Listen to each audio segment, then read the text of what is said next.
then we'll go back around, starting with Tom again, because he's the first seat, of why they want to do this and be on the school board, and then we'll do questions, okay? So go ahead and start. I'm sorry, Yes, sir. we asked the people in the back to quiet I'll down. shut them up. 11,800 feet. I'd like to thank you all for coming. My name is Tom Hannis, and I'm on the school board. My name is Miriam Stephanie Samia. John. Hey, my name is Carlos Taboada. Nice to meet you. And I'm Don Gosney. Good morning, I'm Ayana Kirkland-Young. I'm Antonio Medrano. Okay, well, I want to start by praising Don. Don films everything, and we can't thank him enough for letting us see what mistakes we've made in the past and trying to improve those in the future. But a lot of you know me. I've come to your center several times. I've lived in El Cerrito for more than 40 years. I raised my family here. My sons went through district schools. We had some good experiences and some bad experiences there, but I think everybody sees that from time to time in the district. I've worked very hard in our community. I think you all know me because I'm associated with the Historical Society and the Friends of the Library Foundation. I actually work outside our community as well. I'm active at the Richmond Emergency Food Pantry, at the Latina Center, Healthy Richmond, at the Rise Center. I really care about my community. Now I've gotten involved with a group in San Pablo.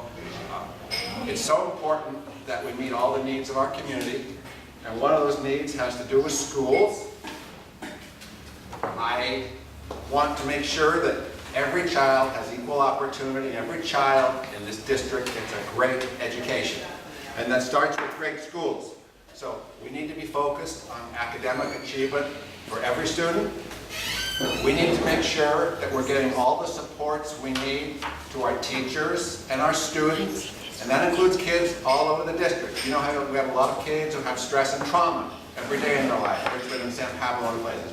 We need to make sure we're meeting those kids where they are, not forcing them to learn the way that everybody else in the district learns. I want to make sure that we have everything in place we need to make sure every one of our students gets a great education.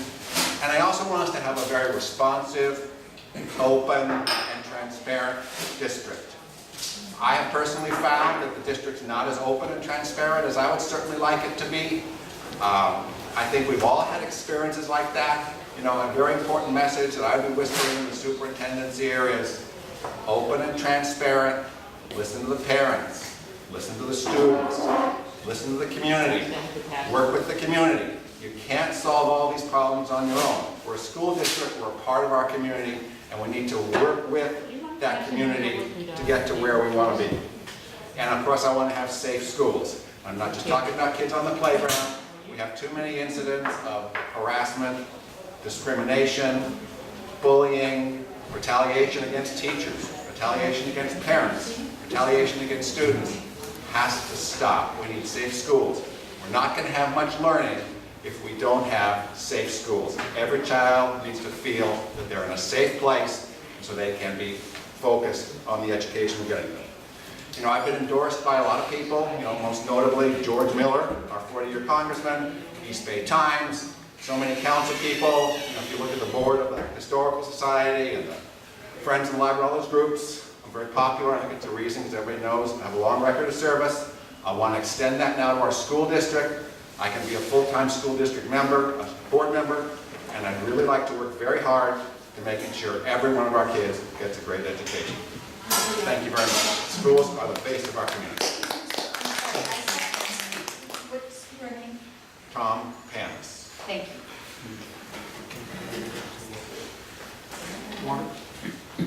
Okay? Oh, water? Yeah. I charge for that.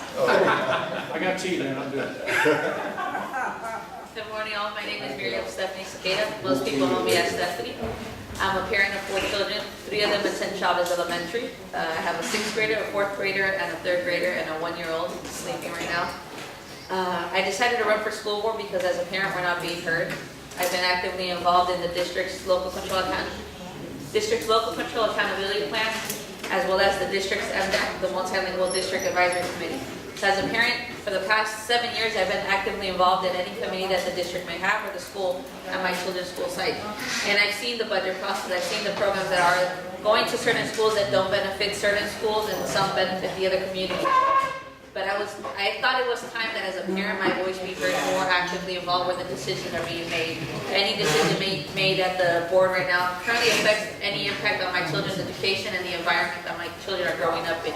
So I thought it was the time for me to start voicing out more of my voice where I can really make an impact. Because currently with all these district committees that even though the parent requirement is there to participate, we're not actively making decisions. We're not actively changing anything unless you're at the board making those decisions. I've been more of a, as well as with Tom, we've been actively involved with Building Blocks for Kids, community organizations, with the Latina centers, with the Healthy Richmond, different organizations that are here to help out more the kids that need more of the poverty, the ones that have been more affected with trauma. But I'm here to speak more of a Latina, being able to speak both languages, and being young and having more of the time to be out free practically any of the time that I can, with trying to make sure I attend most of the meetings that will require me to make a difference in the community. Thank you.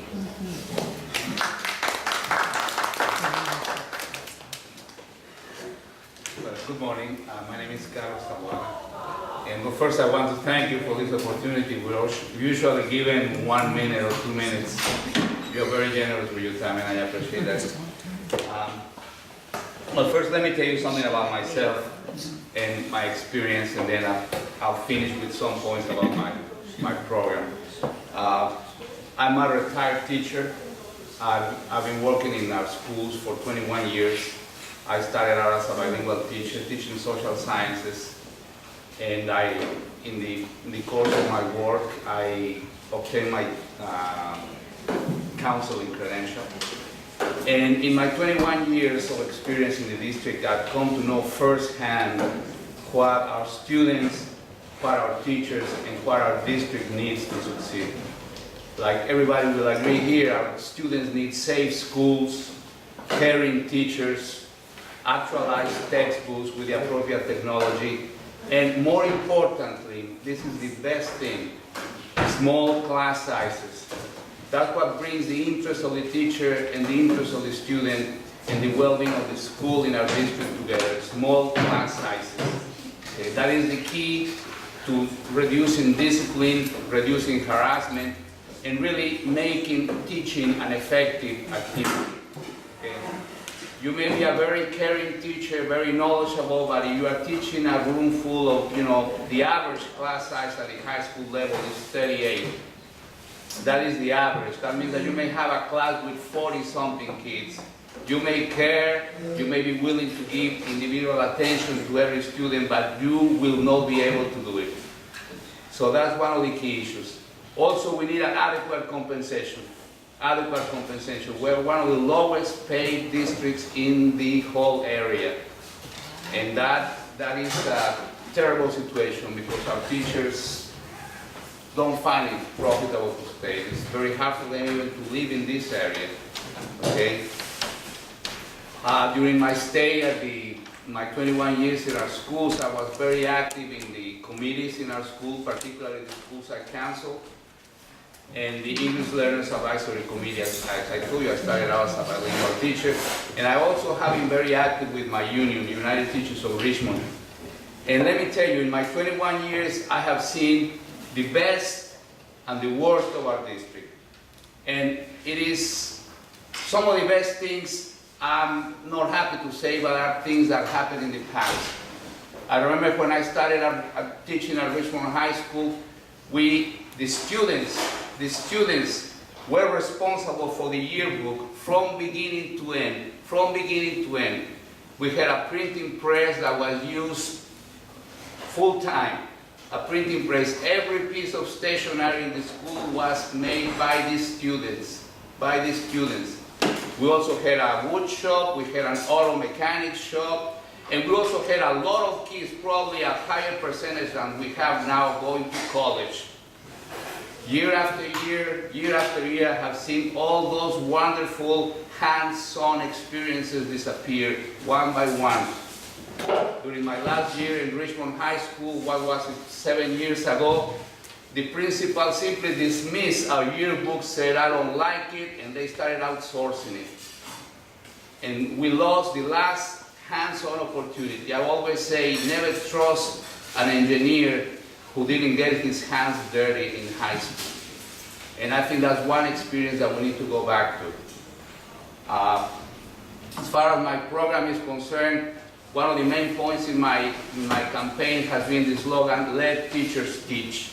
And let me tell you a bit about what is behind that. Let teachers teach means let's have teachers, let's have every school the opportunity, the autonomy to design its instruction to meet the needs of the kids in front of them.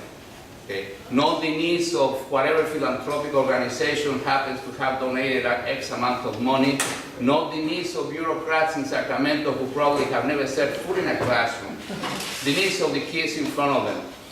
We have a terrible situation where we have the same program, same one-size-fits-all program type of approach to every problem that we have. And you should know that we have a very diverse district. We have a district with a high-income area, we have districts with low-income areas, and consequently the achievement of the students varies widely from one to another. And waving me that my time is over, yes. And I will be very happy to go over all the points in my program. Let teachers teach, stop charter school encroachment, and support the adult schools program. Thank you very much. Thank you very much. So glad that you all make it here today. Thank you again for inviting us to be here. It's always nice to be able to reach out to people in this community. Anybody here think that our school system is heading in the right direction? I know I sure don't, because I've been involved with it for a very, very long time. I mean, since I first started high school, 48 years ago. Okay. But you know, education is a silver bullet to solving the problems in our community. You know, you give our young people an education where they can then, take that education and find a way to take care of their families. Good chance they're not going to turn to a life of crime. You even talk to the gangbangers. If you give them an opportunity to take care of their families with a legitimate job, they're not going to be out there standing in front of a liquor store or driving by shooting people. Education is a silver bullet for us. It's not just for the kids that are super smart. It's for everybody, because everybody deserves good education, don't they? And so, part of the problem that I see is our school board has lost their focus. I want to see them refocus their attention on educating kids, because it's about the kids, isn't it? We had a school board meeting just about 3 weeks ago. 2.5 hours. It's a short meeting by their standards. Not once do they talk about education. They talk about everything but education, it seems like.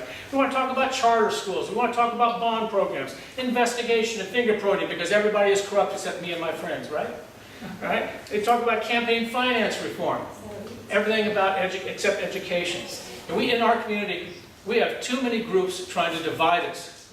As long as we're divided, we can't work together to solve our problems. You've got the charters versus the non-charter people. And that is just as bad as Congress, where the Republicans sit on one side and the Democrats on the other. And there is a clear separation between them.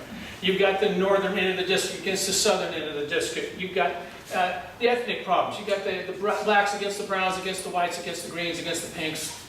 I mean, what is this all about? So you've got the flatlanders that think that they're being picked on by the hillside people. And the hillside people wondering, what are you guys, you're still here? As long as we are divided, we are never going to be able to work together. And so you've got the affluent parts of our community against all the rest of us aren't so affluent. All right? We need to be able to bridge those divides, bring people together so they can start talking with each other, not at each other, but with each other, so that we can communicate and try to find out, what do you need? How can I solve your problems in your area? What do your kids need? Because until we do that, we are never going to succeed. We're still going to stagnate the way we have been for too long. Communication is what's lacking. And so we've got to get back to doing that. We've got too many of our board members that refuse to speak to anybody that did not support them or do not believe the same way they do. You try to get a hold of a couple of those board members. They don't return phone calls. They don't return emails. Sometimes they even walk out of the meetings when you get up there on the microphone. I've had that happen too many times with me. Okay? We need to get back to educating the kids. We need safer schools. Not just safe for the kids, but safe for the teachers, safe for the parents. What does it say about our schools when we've got uniformed armed police officers roaming the halls, we've got police cars parked out on the front patio? not the way it was when I went to school. I hope it wasn't where you went to school either. Is we need to stop the exodus of our teachers and administrators. It's killing us.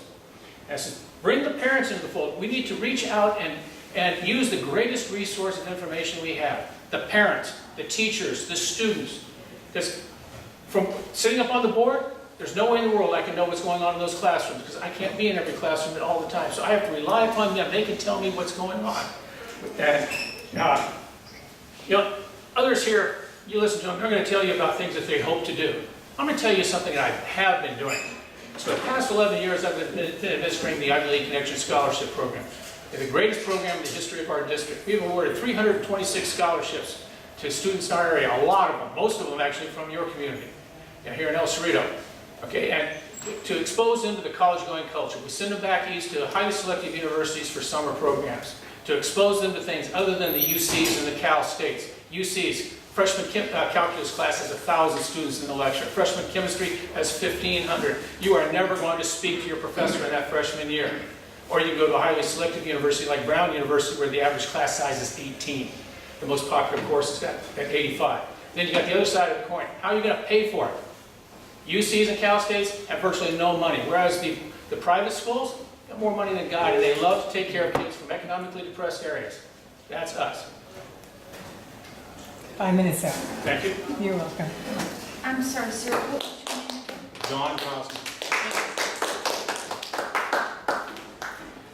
Okay, my turn. All right. Good morning, everyone, and thanks for coming out. My name is Ayanna Young, and it's Ayanna Kirkland Young, and I am running for school board because I am a vested parent.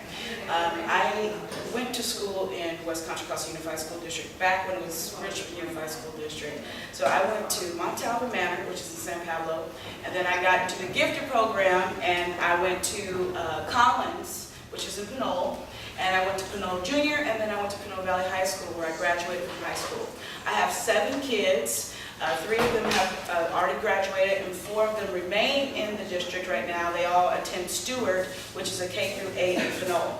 I am an attorney, and my office is in Pinole, and I live in Hercules. So this is what I call my community, and not just because we're in El Cerrito, but the West Contra Costa Unified School District is my community. I grew up here. I'm raising my kids here, and I have this vested interest in it doing well. Not just because of education, but also I'm a taxpayer. So in Hercules, I pay about $1,400 a year of my total taxes for school bonds. So I'm very vested in what happens with this district in terms of education and also the fiscal responsibility that we need to have. Now, what I want to do is I want to make this the destination district so that people will want to come to this district because they'll be ensured that their child will be able to get a quality education. So what I want to do is just change the approach that we have in terms of educating our children. I want to make sure that math and science and the arts are priority. And I know that there's an issue about money, but we have to make sure that we are taking care of the arts because right-brained people need arts in order to be successful in education and to be successful in their education. So I want to make that a priority. Now, I'm heavily involved in the PTA at my kids' school. I am the director of the talent show. I am also a parent of the African American Parent Group. It's sponsored by the district, and that group is trying to bridge the educational gap between African American students and the rest of the students in the district. And I don't know if you guys know about that, but it's a very big gap, and it's a very big problem the district has been having for many years, and they finally decided that they're going to address it, and we try to resolve some of the issues in that group. Other things about me, like I said, I am an attorney, so I'm an employment attorney. I deal with discriminatory acts in the workplace, and I'm also an advocate for parents when they have issues with teachers or things going on with their child. I go with parents to different meetings, and I help them advocate for their child, so I do that as well. I really love this district, and I have a verse in my material says that when the righteous are in authority, the people rejoice. And I believe that that's who I am because I want to bring to this district a positive attitude. Someone actually said to me, if you think a positive attitude and a few bright ideas is going to do anything, then you need to sit down and educate yourself. And I think that that is a serious problem, that a good attitude and bright ideas is not welcomed in this district.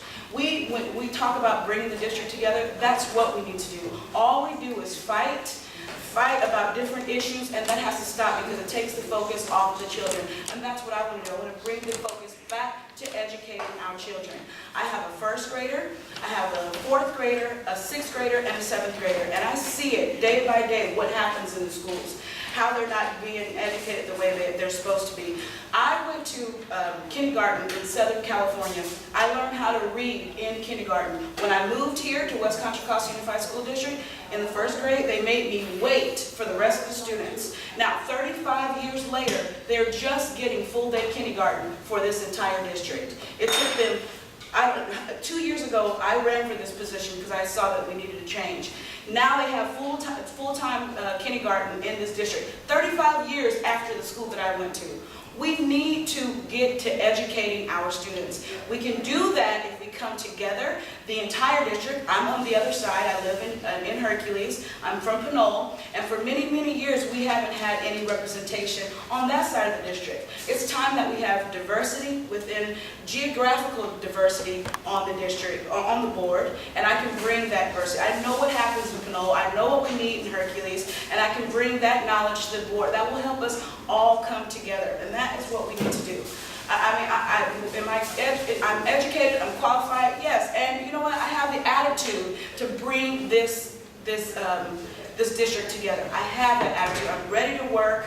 I have my own business, so I'm available. I know many of the people that are in the school district because I grew up here. Many of my friends, they raised their kids here. We are ready to make changes, not just for African American students, not just for low-income students, but for all of the students, wherever they are. That's why we're going to change the educational approach. We have a new superintendent who is able to educate students where they are. I want to help support him to do what he does best and turn this district around. Bring the trust back so that we are willing to vote yes on a tax. Is that it? Okay, so that we are willing to vote yes on a tax that will help our children. But I am here to do the job. I hope that I will have your vote when we pay. Thank you. Good morning, buenos dias.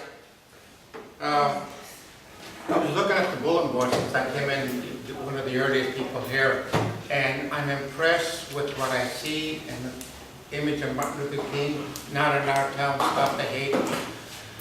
I come from a long tradition of social justice. I began teaching as a member of a teaching order of the Catholic Church called the Dominicans. I was with them for 4 years, and in that, it was embedded in everything we did. You walk, you talk, you stand up for social justice. When I left the order and I began teaching in public schools, I carried the same theme all the way through. Whether it was in Marin County and my students picketing for the farm workers, or San Francisco where I had people come in from the longshoremen and talk about South Africa and something called apartheid. And my students in the morning would take them coffee and donuts.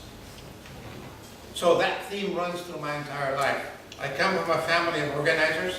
My parents were co-founders of a group called CSO, Community Service Organization.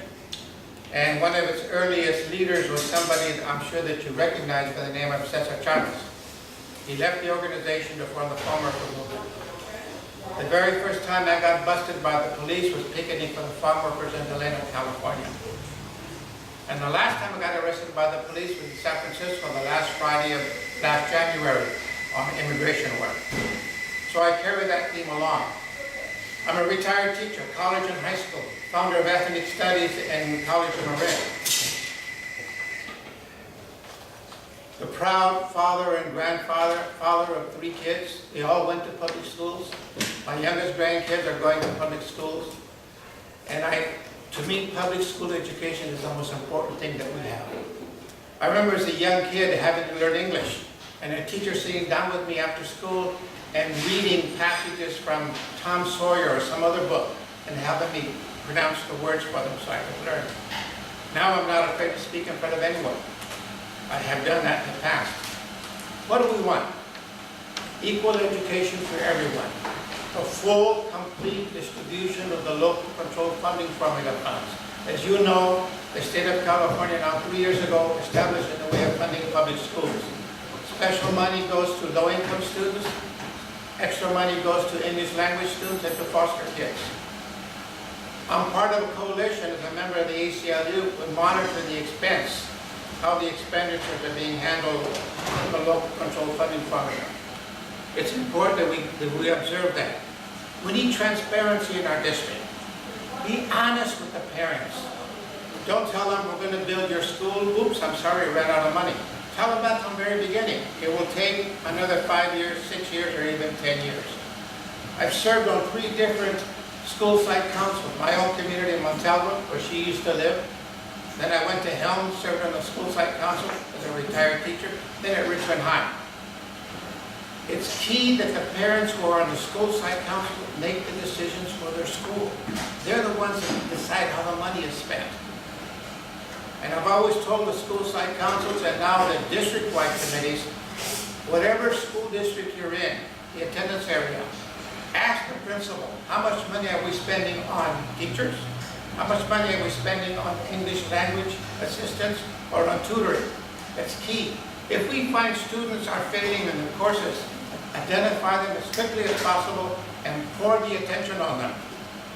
Communicate with the parents and tell the parents, your son or daughter is not going to graduate from high school, and say, we're here to help you out. We have tutoring during the day, tutoring after school, and tutoring on Saturdays if it's necessary. But involve the parents at every single step of the way. I was proud to take part in the academies at Richmond High School. After I retired from teaching, I was asked by one of my friends who taught at Richmond High, Ms. Martinez, to come and sub because she was going on a conference. And I said, no, I'm sorry, I've had 40 years in education, enough is enough. And then she used the magic word, Antonio, these are Latino kids learning English. So I said, okay, I'll go. Stayed 1.5 years, subbing every single day at Richmond High. We need to pay our teachers more. For them to be one of the lowest paid in the San Francisco Bay Area is a crime.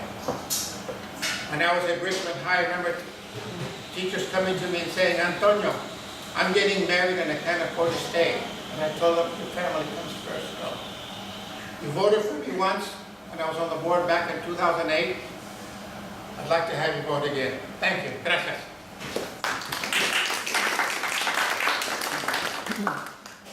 Now we're going to open it up for questions.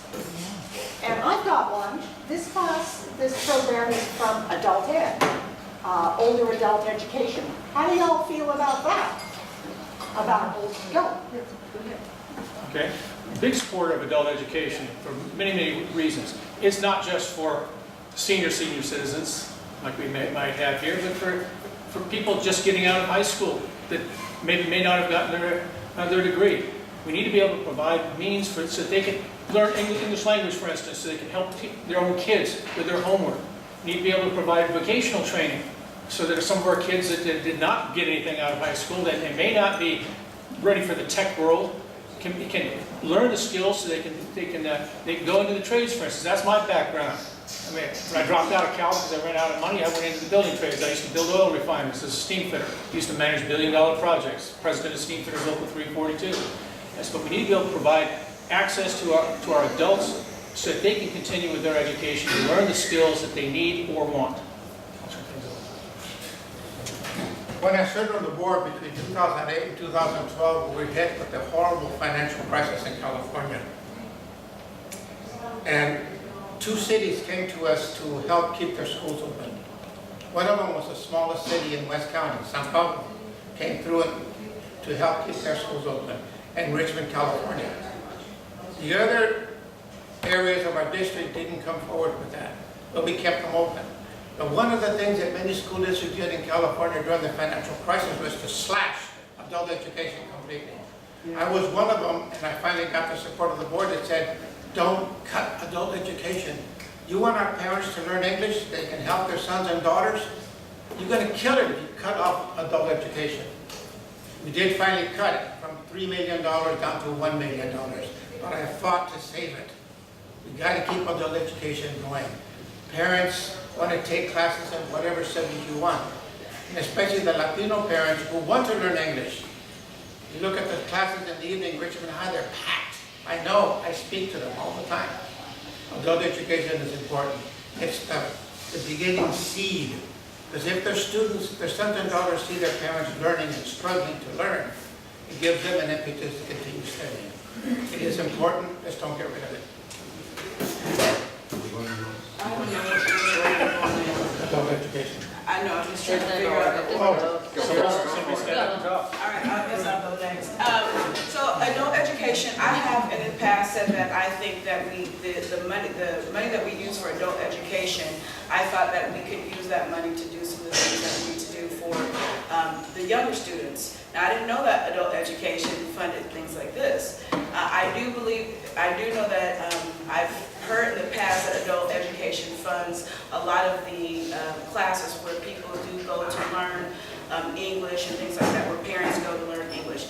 Now, and what I think that we should work as a district, work with Contra Costa Community Colleges, because you can go to Contra Costa Community College and take up to 5 units and only have to pay $1. We have concurrent enrollment where students can go into Contra Costa College and get they can get college units towards their for when they graduate. So I think that in terms of adult education, we should not slash it and it go away. But I do think that we need to look to see what programs the adult education is funding. The board has a fiduciary duty to the students and to education, and I believe that those students are the kids from kindergarten through 12th grade. So anything other than that, we need to look at in terms of what we're using that money for. This, I think, is very good, but I do think that there are aspects of adult education that we can look at and perhaps work together with Contra Costa Community Colleges to give those resources there.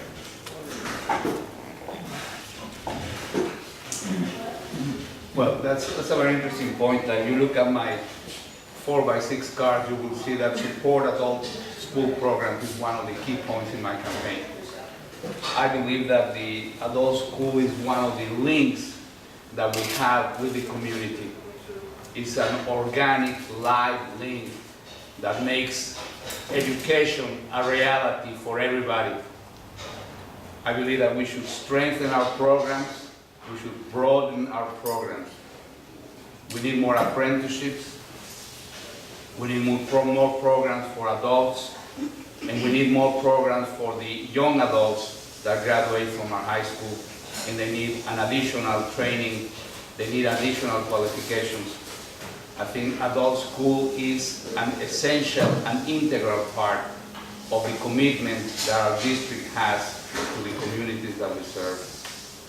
And I have made that one of the key points in my campaign, along with Let Teachers Teach, support the adult school programs. So if I can count on you board, you will have a solid friend, a solid ally on the board. Thank you.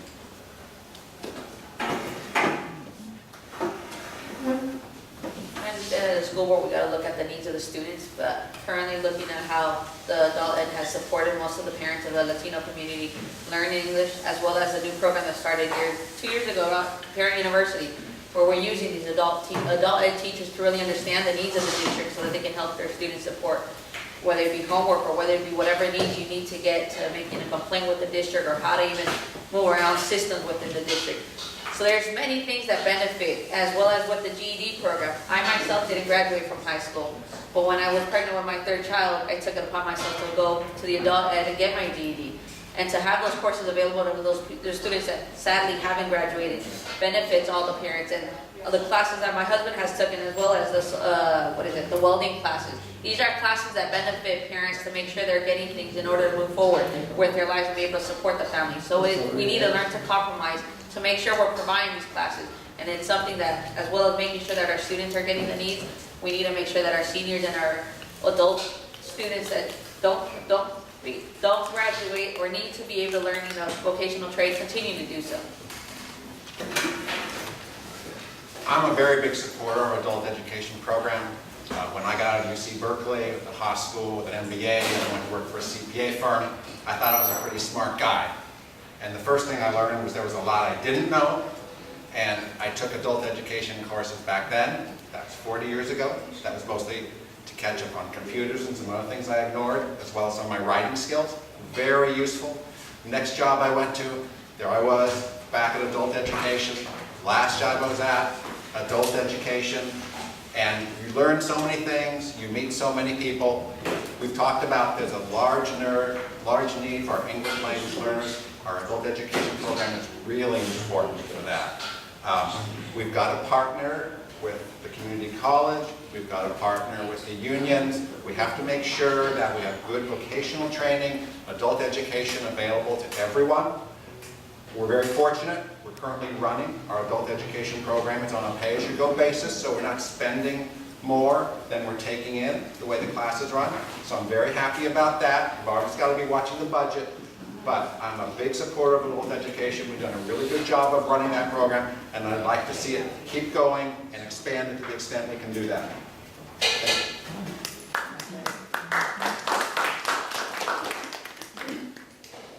Any other questions? Nobody has any questions? Possible. You're all voting, right? I hope. Yeah, you're all voting. You gotta have something you wanna know. No questions. You got your hands up. Concerns? My name is Sylvia Gott. I've been a volunteer in the adult education class. I've been teaching a German class for a long time. And I just want to remind you about the volunteers in our program. Here, for example, right? I mean, this is week after week without any complaint or anything are helping us out here. And the adult education is I'm glad that you have talked about that. Not only is good for adults, but it helps, well, it does help the teachers and everyone else. I forgot what I was going to say, but I hope you don't just let me stop. Yeah, I'm glad you brought that up, because I think not a single one of us was really focusing in on what you're doing here, for instance. We think about the English as a second language. We think about learning the trades, how to weld, for instance. We think about the classes you're talking about. We don't really think about this because it's off the radar for us. So this is so great that we're even finding out about this and even finding out about the volunteers. Now, because we can't, none of this just happens. Somebody has to make it happen.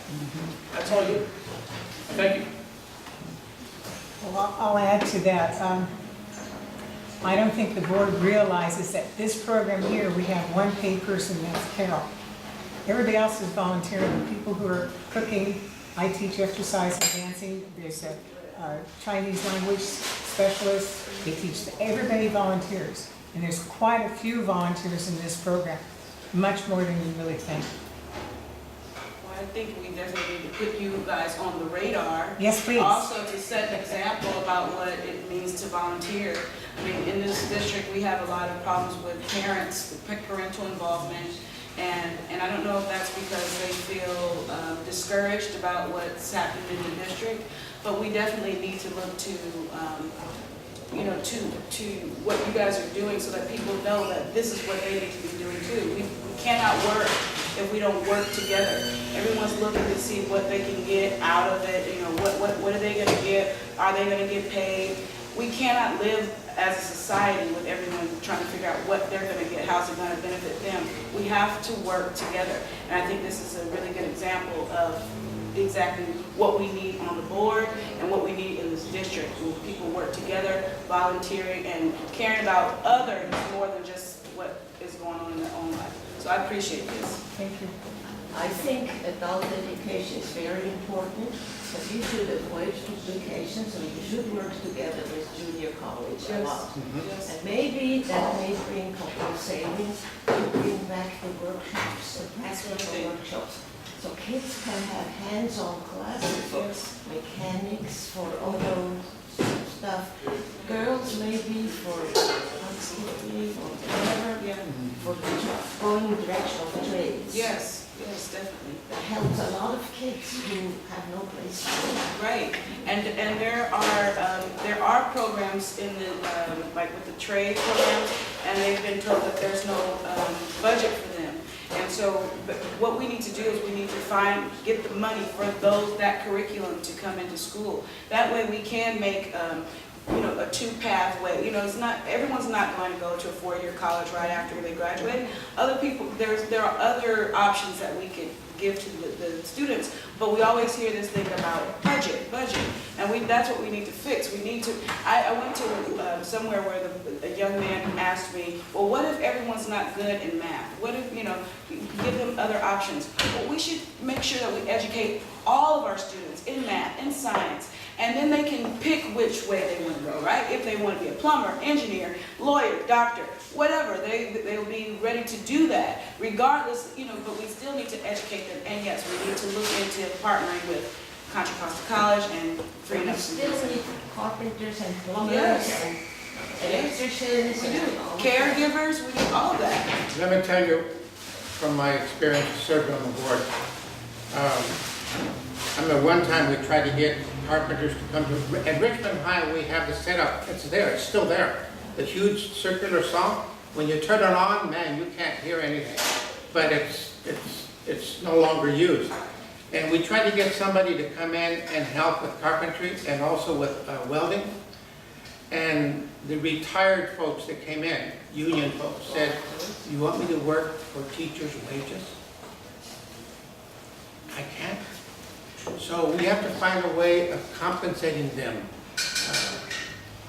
I don't know how to do that.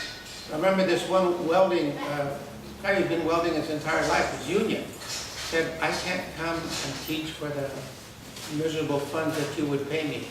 Plus, if they have to have a teaching credential. And we fought that to try to get the state to change, and the state said no. They have to have a teaching credential. Somebody who's been doing that kind of carpentry work or welding work or whatever it might be, the state said no, they need a teaching credential. And to tell an adult, retired adult, from the labor force, from the unions, to go back to schooling and teach credentials, and tell me, Madrama, go away. I'm happy where I am. But they're still there. There was an auto shop at Richmond High, there was a carpentry shop at Richmond High. All that stuff is still there. We have to find a way of reaching out again. We have an excellent program at Richmond Built on 23rd Street, where they're training young men and women to do everything with construction, solar panels, everything like that. And it's fantastic. It leads them right into getting into a union where they make a lot more money than teachers make, and better benefits too. So it is possible. We have to work it out. That's the only problem. It's definitely possible. I agree with it. And see, my thing is, in my work, I like to pick things apart and figure out how we can do it. So even even if you have to have a teacher's credential to come in and teach this curriculum, I would find some way to get that person in there to teach maybe under a teacher, or there's always a way to do it if you are open to saying, we're going to figure this out. We can't continue to say, well, we can't do this because of funding, or we can't do this because of this problem. We have to, we talk a lot about the fight between charters and public schools, but if we would work together and go down to the state and get more money, then we wouldn't have such a fight, because the fight is about money, right? So but that's what we've been doing this for the last, I don't know how many years now, fighting with charter schools about funding, when we could work together and go to the state and get more funding. Teachers are underpaid, but that's not going to change on this board. We have to go to the state to get more funding. So we can do, there are ways to do this, but the same okey-doke talk about, oh, we're going to do this. I mean, these elections happen every 2 years, and I'm very passionate about this because I have so many kids in the district. I want them to be successful, but we have to stop, with the excuses, and we got to figure it out. That's it. No is not an option. Oh, we can't do it. That's not an option. That kind of attitude, it has to go away. We have to figure it out. I have to, because I have these sons, and I'm raising black sons, and in the way that our community is right now, with all the discriminatory actions that are going on with the police and black people and all this kind of stuff, we have to come together and work this out for our community's sake. We have to. And by the way, I've been endorsed by the Richmond Police Association, so I'm ready to work with them, with our African American American parent group. I mean, there's so much going on in the district. I've been around for 35 years in the district, going to school, raising my kids. And I know so many parents, so many teachers, principals, and they're ready to work. We just got to come together, and we can. But we have to stop the fighting. I'm sorry, I get on my soapbox and get going, but I know we can do it. I know we can. Thank you. My name is Jan Ducart. I live in El Cerrito, and I am a former senior center director here.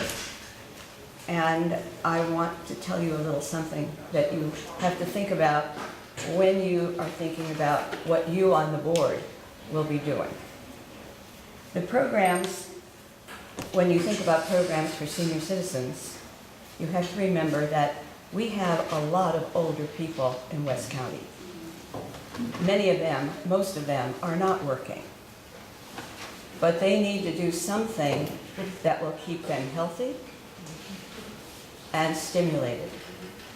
Doctors tell us that for healthy aging, you need to have good nutrition, you need to have exercise, you need to have socialization, you need to have intellectual stimulation. And the senior centers try to provide all of that on the basis of 1 day a week. It is one of the least expensive programs in the school district, and it reaches in single doses one of the largest groups of people. I don't know the exact ages here, Carol could tell you. At the center where I was previously, until a month ago, when I decided I finally needed to retire, we had there ages 66 to 96. There is no cutoff. It's just when life says it's time to stop. That's when we cut off. But these people come, many of them no longer drive. Many of them do not live right in El Cerrito. We have people coming from as far away as Rodeo. They're coming because they know that they need what the center provides. And they need each other, and that's important. A lot of them have outlived their friends and most of their families.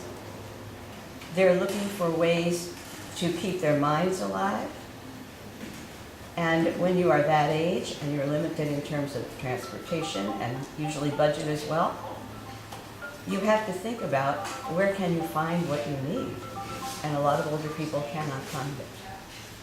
We're very fortunate here. We have 2 in El Cerrito that meet every week. And we have a third one that meets in El Sobrante.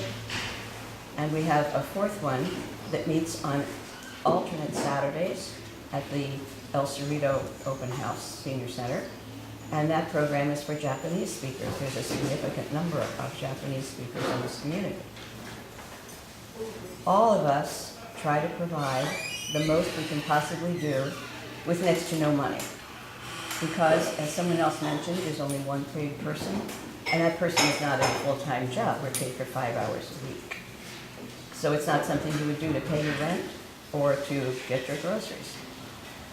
Nobody seems to give teachers lower bills because they're teachers.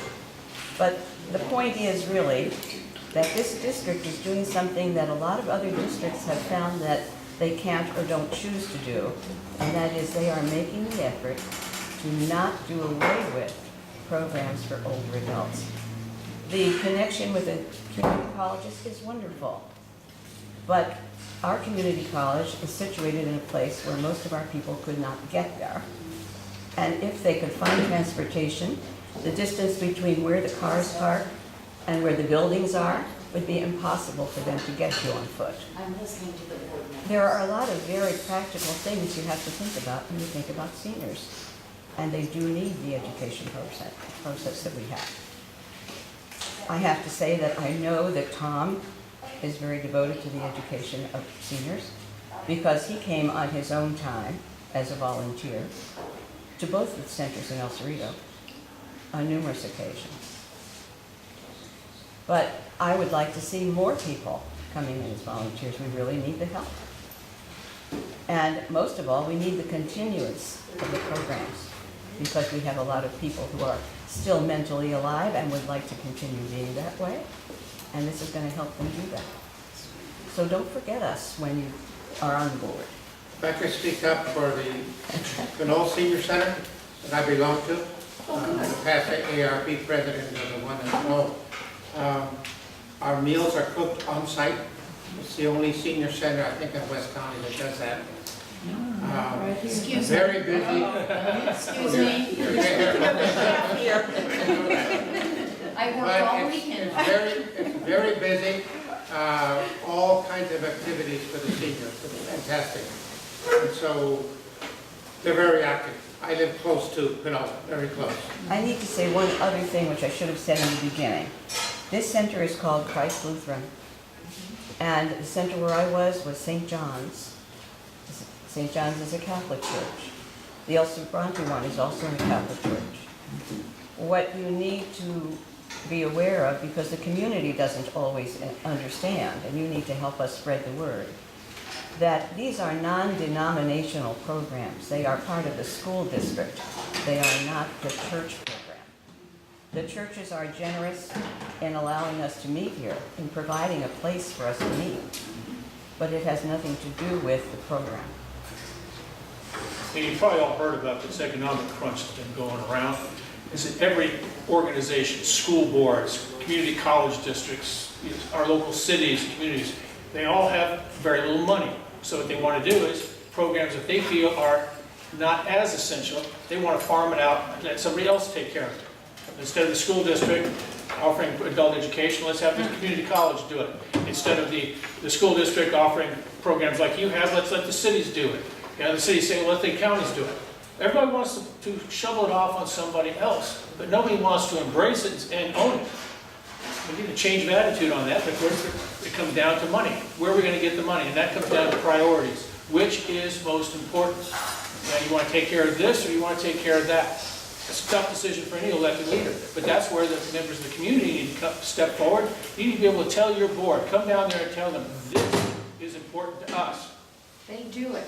Yes, well, All of you. some of us attend a lot of the school board meetings, and we're seeing large groups of people that will come out in force, all wearing their t-shirts. Most times these days it's all charter school people. Sometimes it's UTR people.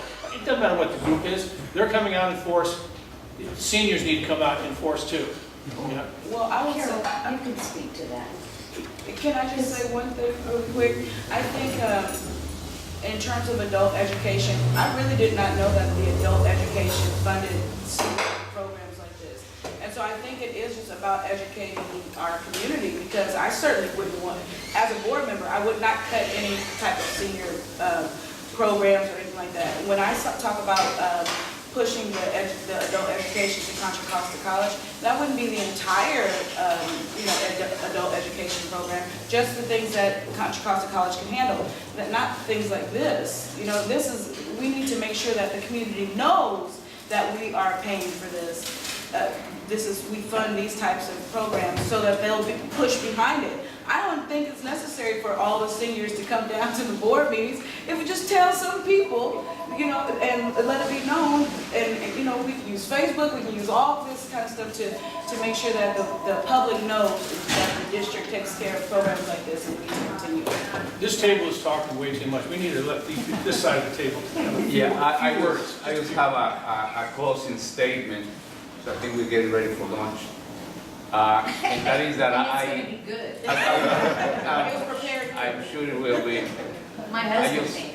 Okay, I just want to thank you for this opportunity. I think it has been a very enlightening and educational opportunity for us, because you not only gave us the opportunity to speak at our leisure, really, but we also had the great opportunity of listening to you, which is something that we don't always have when we attend these forums. So I'm very happy that you also felt free to give us and express your opinions quite freely. And I just want to remind you that I have made it one of the points of my campaign to support the adult school programs, and I knew that the adult school had programs like this, and I will continue to support them. So, thank you very much for it. Yeah. Anya, I'd like to say you're not alone. we are the best kept secret in town. And the senior centers have been around for 43 years. And I'm a senior citizen now. So I enjoy the discounts I get here. And the seniors don't go to board meetings because they don't arrive at night, which is a good thing. And seniors do a lot of volunteering. When you go to vote, who's manning the polls? When you go to the opera, the theater, who seats you? When you go to church, who does the flowers? Who does the cookies? Who takes care of everything? And how much would the community have to pay without the seniors' help? Seniors are the ones that do the read aloud programs, the writer's coach programs. People from the center do all of that. And this is a place where they meet and they can talk about volunteer opportunities.